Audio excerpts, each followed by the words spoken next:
Assalamualaikum warahmatullahi wabarakatuh. Kami dari kelompok 8 izin mempresentasikan hasil diskusi kami mengenai weathering and mass movement atau pelapukan dan pergerakan massa. Sebelumnya, izinkan kami memperkenalkan diri. Saya Hasifa Azra Kamila dengan NIM 111230053. Perkenalkan, nama saya Najwa Hadikasari, NIM 111230275. Perkenalkan, nama saya Putut Naldi Utama dengan NIM akhir saya adalah 246. Perkenalkan, nama saya Hafiz Januar Putra Purnomo dengan NIM 113230154. Perkenalkan, nama saya Dava Kesar Valentin dengan NIM 114230150. Tujuan hasil diskusi kami yaitu yang pertama mengetahui pengertian pelapukan dan pergerakan massa, yang kedua mengetahui jenis-jenis dari pelapukan dan pergerakan massa, dan yang ketiga mengetahui penyebab dari pelapukan dan pergerakan massa. Pengertian pelapukan. Pelapukan adalah suatu peristiwa penghancuran massa batuan baik secara fisika, kimia, ataupun secara biologis. Jenis-jenis pelapukan.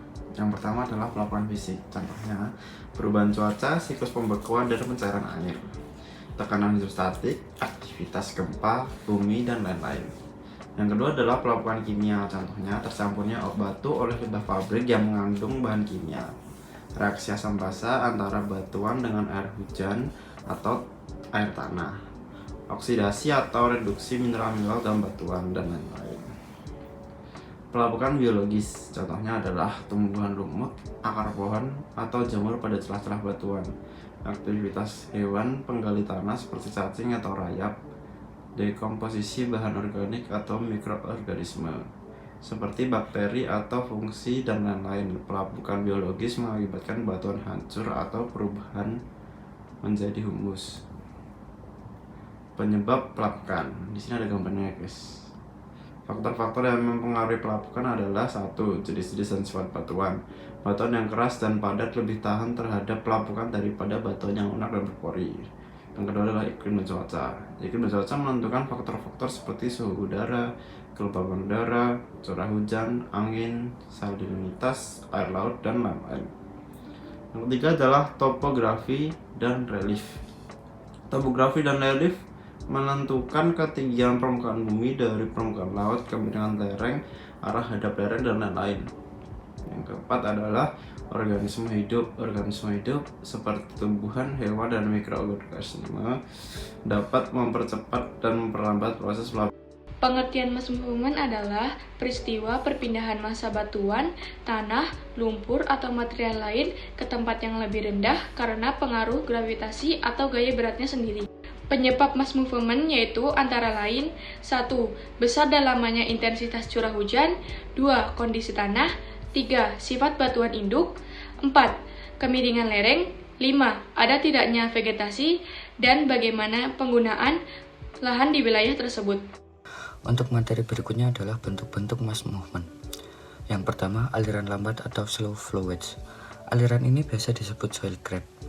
Soil creep adalah gerakan lambat massa tanah dari puncak bukit ke lereng bukit yang lebih rendah.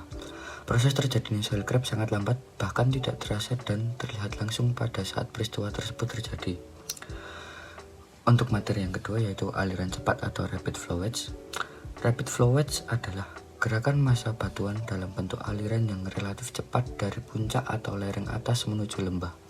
Rapid flowage dibagi menjadi dua, yaitu earth flow dan mud flow. Earth flow adalah gerakan massa tanah dan batuan yang jenuh oleh air dalam bentuk aliran yang relatif cepat dari puncak lereng atas menuju ke lembah. Sedangkan mud flow adalah gerakan massa lumpur dalam bentuk aliran yang relatif cepat dari puncak lereng atas menuju lembah. Selanjutnya ada lahan longsor atau landslide. Lahan longsor adalah gerakan longsornya massa batuan atau tanah menuruni lereng yang terjal atau curam. Lahan longsor ini memiliki 4 macam, yaitu yang pertama ada debris slide, merupakan longsornya bahan rombakan batuan bercampur tanah dari lereng curam menuju lembah atau dasar bukit. Selanjutnya ada rock slide, merupakan longsornya batuan dari lereng curam menuju lembah atau dasar bukit. Yang ketiga ada rockfall, merupakan jatuhnya massa batuan dari tebing dengan kemiringan besar hampir vertikal. Dan yang keempat ada slumping, yakni longsornya massa batuan dengan gerakan yang terputus-putus pada jarak pendek, sehingga membentuk undakan atau biasa disebut dengan tanah nendai. Yang terakhir ada amblesan atau biasa disebut dengan subsidence, merupakan gerakan massa batuan atau tanah yang amblas ke bawah secara vertikal tanpa disertai adanya gerakan mendatar. Contohnya seperti pada gambar, ini amblesan yang terjadi pada 30 Mei 2010 di Guatemala City, Guatemala.